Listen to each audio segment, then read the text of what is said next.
This is Entrepreneurs Get Visible, the podcast for people who want more impact, influence, and income.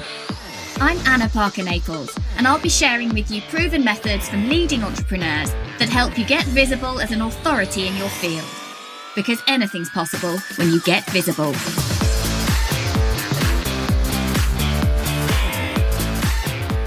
So on today's episode of Entrepreneurs Get Visible, I'm talking about a subject I know many of you are going to need help with. And I'm joined today by Lilia Navarette, who only came into my world about 2 months ago. And I love the topic we're delving into. We're going to be talking about how to raise your prices powerfully. We're not talking about adding £50 here or $100 there. We're talking about transforming your work by stating your worth. So, hey, Lilia, thank you so much for coming on to Entrepreneurs Get Visible today. Hi, Anna. Thanks for the invite. Excited to be here. So, one of the things you said to me when I asked you to describe your business was that you help people to double their revenue fast. Yes. That's quite a big promise. It's quite a powerful statement. And who listening wouldn't be intrigued by that? So how do you do it?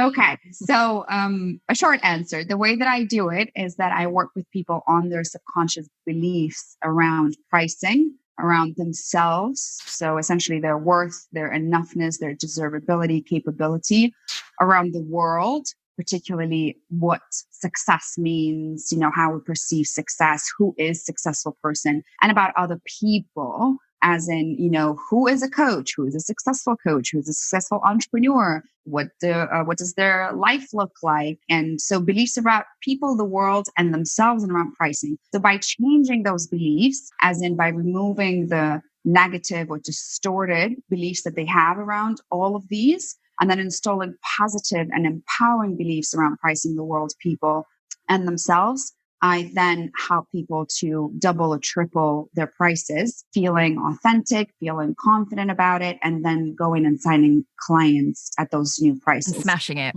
Yeah, it's very simple. I like to tell my clients that the work that I do is extremely simple. I mean, it's not a rocket science. All you do is you double or triple your price. You work with the same amount of clients, you double or triple your revenue. It's very simple. It isn't that easy. Because there's all sorts of resistance that comes from childhood, from trauma, from beliefs that come from potentially generational beliefs around money as well that we're kind of fed and surrounded by. Now, I know the power of this work. And I have actually quite an interesting story that I mentioned in my book to do with money.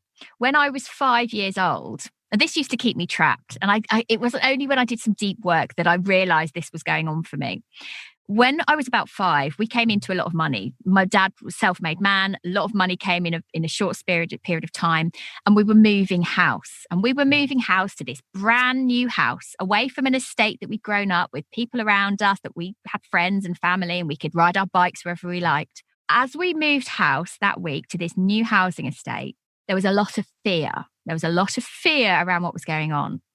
Unbeknownst to me at the time, our house that had been built, the garage had been used by a gunman as a hideout before he went and shot the father of the family of 5 in the house next door. Oh, wow. Now, the sale had already gone through, so my parents had to move in. They had no choice. But I moved into that house, and actually, this came up for me as I was writing my book. I went back to my dad and I said, I've got this memory of there being armed police officers, male and female, holding guns, walking up and down our shared driveway. Is that true? Mm-hmm. And he was like, I'm surprised you remember. You saw it for a fraction of a second. But yeah, that's what happened. Mm-hmm. And so my subconscious belief when I started to unravel this was that to make more money, to come into money, to have more money was extremely frightening. In fact, we were putting our lives at risk. Yeah. So what does that mean for me and my acceptance of having money, keeping money, wanting money? And in my early years of adulthood, and I was an actor, so my beliefs around that is that I couldn't make money. I didn't want money. Why would I want that? It was more about the art. Mm-hmm. So then coming into the entrepreneurial space, well, okay, so now I'm saying I do want money, but I was actually pushing it away. Every time there'd be, a big, I'm going to say windfall, I'd earned a significant amount, I'd spend it and it would be going out because actually it was deeply uncomfortable to me to have money because it meant fear. Yeah. And these things are just, they run through our whole body, and everybody has some money story behind them. Yeah, absolutely. And yours was not so much of a money story, it was a survival story. Actually, it was a safety story, right? So it was just connected to money. And a lot of us have those stories in the subconscious that has to do with. So 3 top things I think that I would love your listeners to learn, that I teach my clients as well, that if you have beliefs that threaten safety, love, or belonging, you're not going to move forward. You're going to sabotage. You're going to create different stories. You're going to recreate the same patterns. You're going to recreate the same struggles and problems and everything else. If what you are trying to do to get to your money goal, or the money goal itself, is threatening love, safety, and belonging. And here's an example that I think you can all relate. How many clients you worked with or entrepreneurs that you've seen, especially women, that were slowing themselves down in entrepreneurship or not really playing big because of their husbands or siblings or parents or friends, right? Because we are afraid that if we suddenly make that much, then we lose someone. So that's love, right? So we might lose our partner, or we might be. A good example that you mentioned is that your dad is a self-made man. I had a client whose dad was an entrepreneur for his entire life. She never saw him. He was working 80 hours a week and whatnot. So when we talked about her raising prices and making very different numbers, because her new price was a multiple 5-figure, and making a different number, so her subconscious saw it as a threat to her belonging to her family, because her dad would consider her as a fluke. How can you possibly make so much money so fast? You might be scamming people. This is so interesting. I wish that I could share some of the family conversations that go on when I tell my parents what I'm doing and what I'm up to. And just out of love and respect for my parents, I don't share that on the podcast. I don't think they listen to this show, but you never know. And I've been aware in the past of my struggle to, yes, I want to have success and I want to grow, but in what ways am I holding myself back because of that fear that I'm going to be rejected or outcast? Now, that's a really big word, but belonging, like you talk about, is so important. Staying safe with your tribe. I think that you talk about 3 things: safety, love, belonging. I think they're the same thing. We want to be secure. We want to know that we've got people around us. And sometimes growing financially does mean stretching those boundaries and stepping away, or redefining and redeveloping those relationships with people we love. Absolutely. And what I want to say here is that I think in the mindset world, what happens is there's a big misconception that you have to ditch people who are not understanding it. Like as if you have to leave the family or stop speaking to your dad, or forget about your friends. Granted, some friends you might need to, right? It's okay. Some friends aren't friends. That's a whole other topic. Exactly. But when it comes to very nearest and dearest people, I think the mindset world is kind of tricking us in thinking, okay, these are the relations that I need to leave essentially to grow. But the subconscious work is very different, because from the subconscious perspective, right now, what you want to do is perceived as a threat.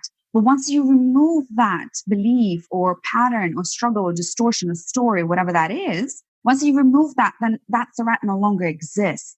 And I've seen it over and over and over again in my own life and in the lives of my clients, that, that scary conversation, or that I have to leave my husband, or something is, my mom doesn't understand me. Once you remove the subconscious trigger, then relationship change. Because I'm a big believer that universally, when people are reacting on one way or another to what you do, they're always a mirror.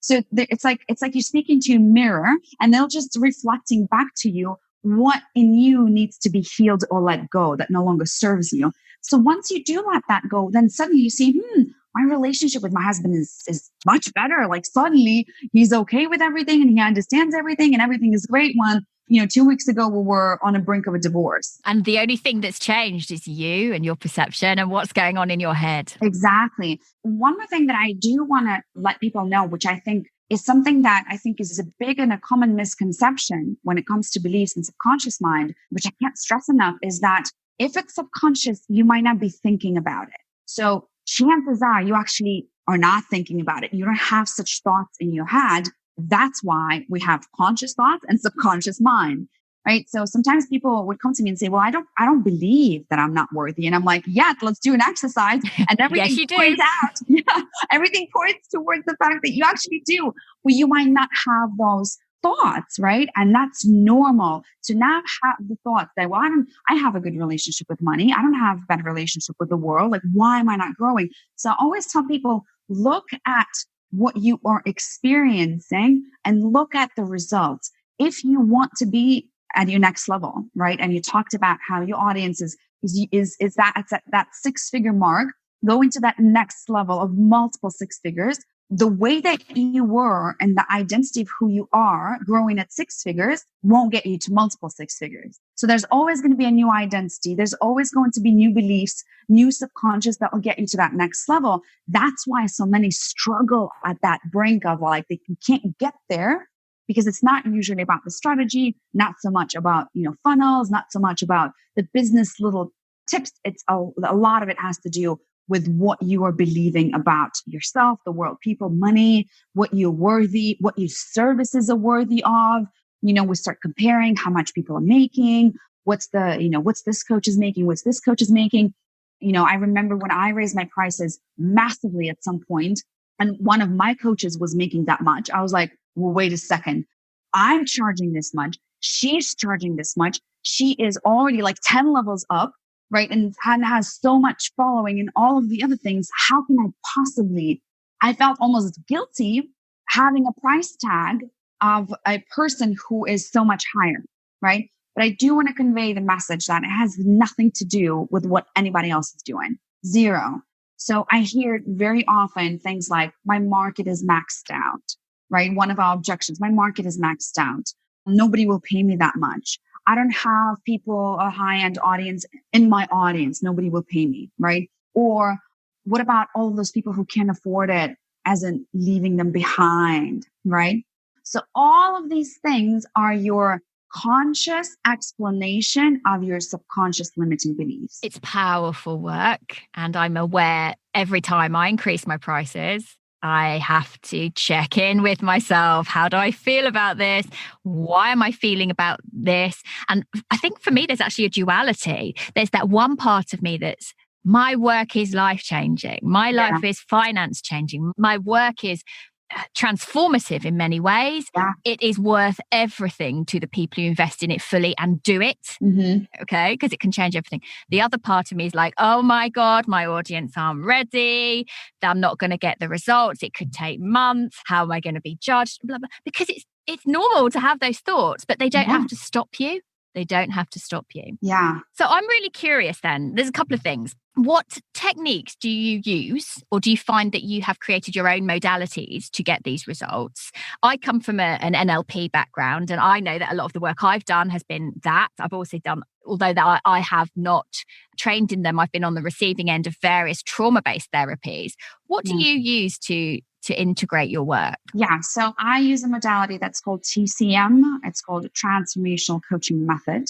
And so it's almost a hybrid of the different trauma modalities, NLP altogether. I think the biggest difference, so I like to think about NLP as a cognitive work and TCM as a deep transformational work. So I'd probably align it a little bit more with trauma work. And the way that I do it, so I have, an enormous amount of tools in the box of how we can find it. But there are 5 ways or 5 steps basically that are being used within the TCM modality.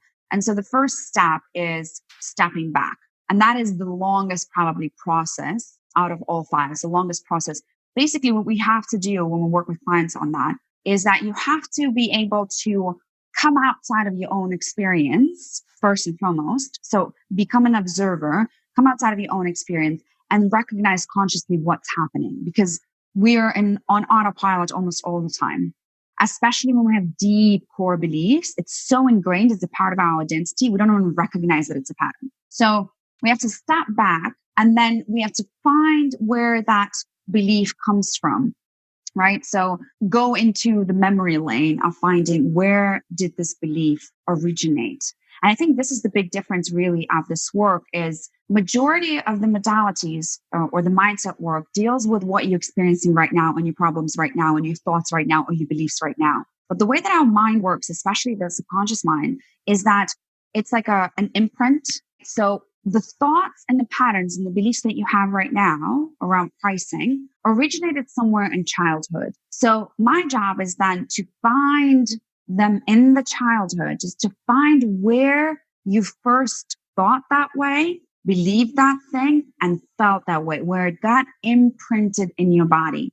Because now all your body is doing is just getting you into the same loop all the time. And we don't recognize that loop when it happens to us, right? So finding that imprint moment in the past and then doing the change work in the past. So if it's a 3-year-old girl, right? I don't know how old you were when you saw those police officers. I would have been five. So it's a 5-year-old girl who saw that happening. The change needs to happen within the 5-year-old girl for you to be able to let that go and truly transform. So then you'll do the work that reinstalls the positive belief and the positive experience. So just changes and the reframes and changes the perspective of the 5-year-old. And then you grow that 5-year-old and that's one of the tools, all the way back to how old you are right now. And then you future pace it into what you want to create.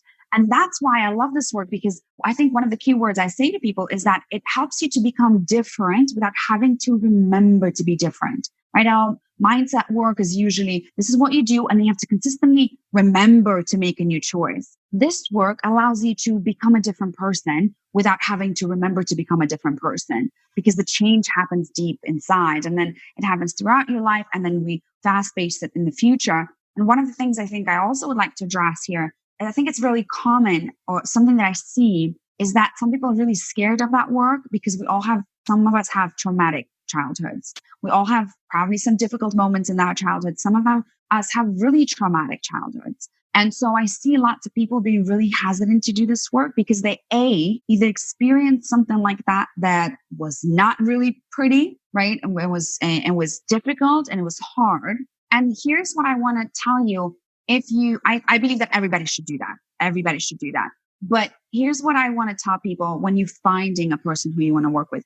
Make sure that when you do this kind of work, you get into that positive state, because a lot of work modalities that get you into the mess, so to speak, they get into the dirt, into the mess, into this trauma, and then they can leave you there. Yeah. You've got to come out and find the light again. You have to. Like, let's have your reframe here. There's a reframe. And then I walk away. And I've seen people just shook to their core and not wanting to do this because it's difficult and not everybody wants to go through it. But I think there are modalities, at least I know that for a fact that TCM, it has the modality that, or the exercise that allows you to move forward to a very empowered and positive state. When you do the change and then you walk out with a peaceful state of mind, feeling very different. I think it's very important to convey that message that this work doesn't have to be hard and it doesn't have to be traumatic, really. It can be easy and it can end on a positive note. And it can actually be quite a joyous release that you're not held back by those beliefs anymore. Absolutely. I'd love to hear what you've seen for people you've worked with in their businesses as a result of this work. I have 3 examples, if I may, and they're very different. That's why I like them, that I'd like to share. And before I do that, let me just do the 5 steps because I forgot about them. So it's stepping back, letting go. So you step back, you find the belief, you let go of that belief, you say yes to yourself, to an empowered self. Then you take an empowered action, because you can only take an empowered action from a new belief perspective. And then you set up accountability, making sure that you follow through because it's still a new habit. So these are the 5 steps. So I'll give you 3 examples of the clients that I thought got transformative results, like super transformative results, or big results, because we all want to hear those big things. So I worked with a real estate woman who had her own kind of branch or business in real estate. And we worked together for the first 4 weeks, and she had done $1 million in sales within the first week, something that she couldn't do for the past 25 years. Just to give you an idea of how fast things can change and how big the results can be. So that's one. My second example is one of my most favorite clients. Not that they're not all favorite, but I worked with her for over 18 months. And so her example, I gave her as an example, as her father was an entrepreneur, right? That working entrepreneur. And she just came to me once and she was like, Lilia, I just want to make 20K a month. I just finally want to get my 20K a month and just move forward.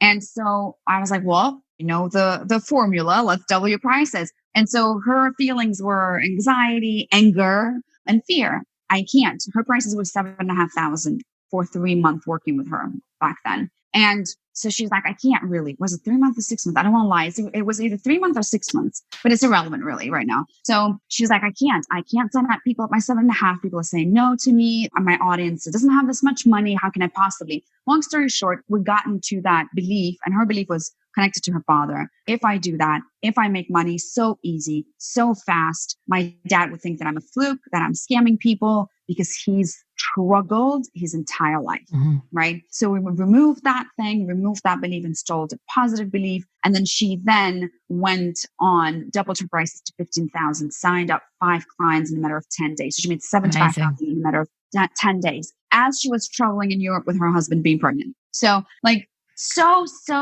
fast. She just sent an email to her email list. And I guarantee you that had she done that prior to the work, the results would have been really different. And the final example, this is a very inspiring story. I think it would be, to many. I had a client who we finished working with and we worked together for 6 months.